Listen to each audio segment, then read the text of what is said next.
Good morning, folks. We're starting down under where that tropical system we called out yesterday indeed got a name last night. It's visible up through the lower atmospheric layers and gaining precipitable water quickly. But also, it's now going a different direction than we predicted. The northeast shift has become a slide to the southeast, putting New Zealand in the crosshairs. We also have tropical storm development off the east of Madagascar, but which is expected to shift north-northeast over the next few days and possibly strengthen. Between equatorial summer heat and isolated surges of ocean moisture brought atop the South American continent, Brazil had a nearly nationwide blackout for a bit yesterday.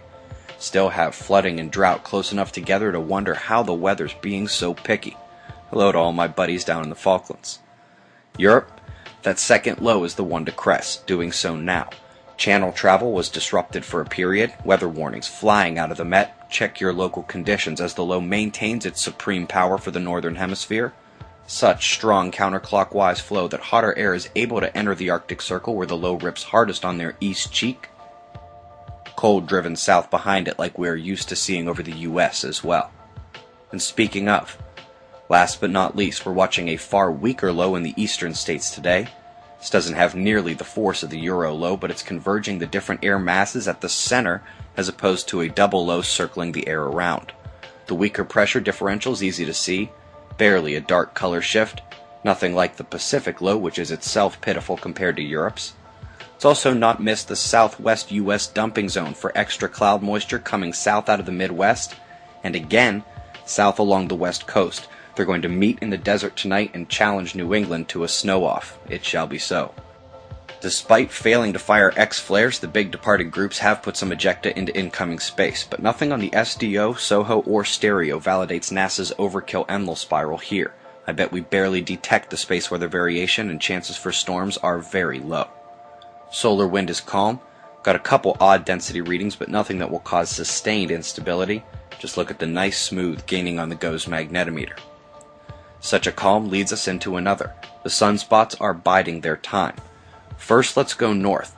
Remember yesterday we described the switch from spreading region to consolidated mix. She's doing a great job and may fire today.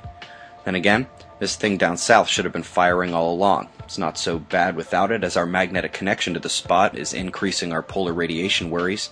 But unluckily for those sunspots, they came during the magnetic shutdown of our star. No doubt about it. Incoming groups are becoming worth a look. I bet one of those makes a play for power today. Let me do a better job trying to explain the solar magnetic fields. The loops connecting positive and negative sunspot umbras are known creatively enough as the umbral fields. You see them in orange on the all-field shot here. Above those are the coronal fields in blue, arching up and over large portions of the sun.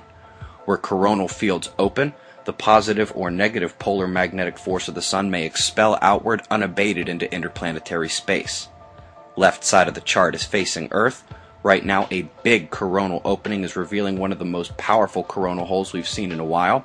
This does need to be qualified, however, by recent solar polar field updates indicating that the force is generally weak on our star right now.